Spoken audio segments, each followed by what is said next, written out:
Эрхчлөө гэдэг чинь бүх иргэний асуудал байхгүй юу? Намаас тийм шийдвэр гарч байгаа чинь нам гэдэгт өөрөө сайн дураараа яваад орж штэ. Нам гэдэг чинь жишээл зүүн төвийн үжил баримталтай өөрийн платформтой байгаа үстэй. Тийм хүн жишээлбэл манай намаас шал өөр байр суурь илэрхийлээд явбал таны амийг бид хаахгүй. Гэхдээ ийм ярьж байгаа бол та өөр намдаа ороо гэсэн л ерөн санаа штэ. Бүх парламентын засаглалтай оронд ийм зохицуулалт бол харин байдаг. Өөрөөр хэлбэл одоо Их Британи би яг тамхины хуулийн дээр санаж байна. Их Британи энэ яг тамхины хуулийг гаргаж хориглуулж ирсэн парламентын гишүүнийг би сайн таньдаг байхгүй юу? Тэр хүн яаж хуулиа гаргуулж чадчихсан гэхээр бүлгийн байр суурьгүйгээр чөлөөтэй гишүүдийг задгай саналаа өгч орох зөвшөөрлийг намаас авсан байхгүй. Тэгэнгүүт зөндөө гишүүд тэн дотор тамхины хуулийг батлахыг дэмжиж тэр одоо нөгөө баар савнд тамхи татгыг чи хориглосон тэр хууль тэгж гарч ирсэн байхгүй. Тэгэхээр бүлгийн сахилгаат хариуцлага гэж бас өндөр байгаа үз. Яг бол парламентын засаглалтай оронд улс төр хийхлээр нам чин намын хөтөлбөрөө боловсруулад энийг хэрэгжүүлнэ гэж бүлгэрээ орж байгаа үстэй. Түүнээс нэг хүн би энийг хэрэгжүүлнэ гэж орж ирээгүй шүү. Тэрийг хэрэгжүүлэхийн төлөө тэр чинь багаараа л ажиллах хэрэгтэй байхгүй. Тэр утгаараа л тэгж. Түүнээс үг хэлэх хэрэгчлөөнд бол энэ халтж байгаа юу биш. Тэр бол тусдаа шүү. Гишүүн өөрөөр хам хагаараа үнэлгээ өгöd идэг гэсэн шүү дээ. Оноо хасна байрна гэдэг нь яг нэг тийм сэтгэл. Яг хөө тэр бол илүү баримжуулж л байна л да. Миний нөгөө гол би бол энд хууль ярьж шүү дээ. Хуулиараа бол үгээ хэлэх хэрэгчлөөг нь хинч хаагаагүй. Хаагч боломжгүй. Зүгээр тэгээ чөлөөтэй хэрэг яриад нөгөө бодлоготой зөрж байгаа бол дараа нь намын дэмжлэг авах уугүй юу? Тийм ээ? Намын дэмжлэг юу нөгөө сонгуульд одоо хийсэн ажиллаараа намын хүрээнд тайлан тавих гэхлээр л хэцүү болоод ирж тэр нам дэвшүүлэх үгүй юу? Энэ бол намын эрхийн асуудал шүү дээ. Тэр чинь бас зохион байгуулалттай улс төрийн байгууллага байж шүү дээ.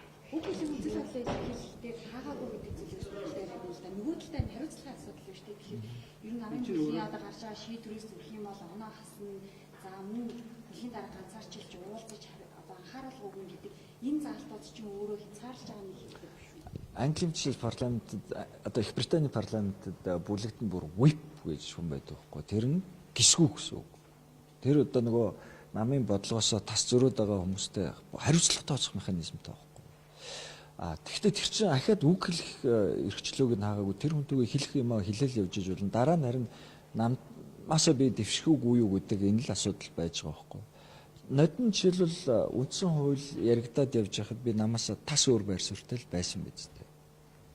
Энэ үндсэн хуулийг өөрчлөөд хэрэггүй, жагсаалт хэрэггүй гэж би өөрийнхөө байр суурийг илэрхийлэл явсан. Манай нам тэн дээр миний амийг та бити яриач гэж хинч хаагаагүй шүү дээ.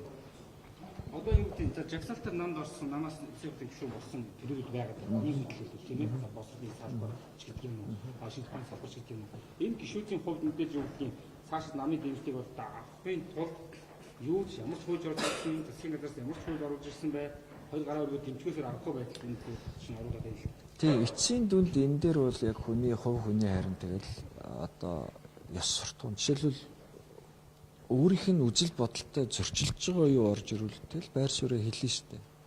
Би одоо жишээлбэл бас нодно ахаал энэ төрийн өмчт аж ахуйн нэгжүүд чинь бүр хэрээс хитэрлээ гэдэг. Сүүлдээ зөндөл олон улс гишүүдийн юу төсвийн үеэр харин энийг ярьж айгүй олон нийтийн анхаарал татчихлаа. Би тэрийг 2 жил ярьсан шүү дээ. Наадах чи ингээ болохгүй шүү дээ. Тэн дээр би зөндөө юм дээр зөрж ирсэн шүү дээ. Тэгээ тэр нь зүв байсан дараа нь одоо энэ олон залуу гишүүд яриад эн чинь нэрээ ийм болцсон байна. Төсөв чинь дотоодын нийт бүтээгдэхүүний 70% болцсон байна. Энэ ямар амар том болцсон бэ гэд ингээл яриад байгаа шүү дээ. Би дэмж яг тэгвэл энэ бол угаасаа л тийм байхгүй. Хараа тэр тоо тавиагүй байсан ч байнга зөрөөд байгаа гишүүд дараа нь сая зөндөө гишүүд манахаас бас дэвшээгүй үстэй. Нам дэвшүүлэхгүй байх тохиолдол энэ 30 жилийн түүхэнд бүх нам дээр гарч байгаа шүү дээ.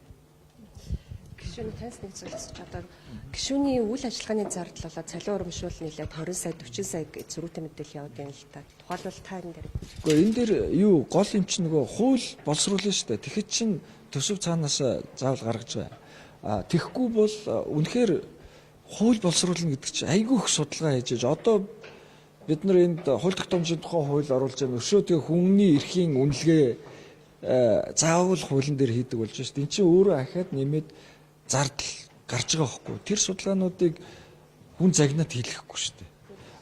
Хараат бус төрийн бус байгууллагуудаар эдгээр хийлгэн шүү дээ. Тэгэхээр тэрэн дээр чинь заавал төсөв гарч байгаа байхгүй. Тэгээд тэр нэг хуулийн дээр нэр 20 сая ч үлээ тийм төсөв тэрнээс бас хэтэрж болдгоо. Тиймэрхүү төсөв бол явж байгаа. Тэгэхээр үйл ажиллагааны зардал цалинтайгаа нийлээ 20 сая уу 40 сая уу?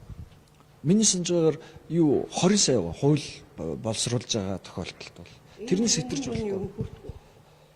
Хэцүү юм байл шүү. Яг жинхэндээ. Яг гэвэл энэ хувийн судалгааны байгууллагууд чинь бол том тоо ярьдсан байлээ шүү. Тэгэхээр бол яг одоо тэгээд энэ хуулийг боловсруулахад өшөө бид нар чангах гэж шүү дээ. Яг гэвэл энэ хууль чинь үндсэлтэй нарийн боловсрогдохгүй бол таны бидний бүгдийн амьдралыг чинь нэг батлагдал хэрэгжүүлээд явна шүү. Тэгээд алдаатай хуудуутай хуулиа бол бид нар бүгдээрээ л тэрний зовлог амсдаг шүү дээ.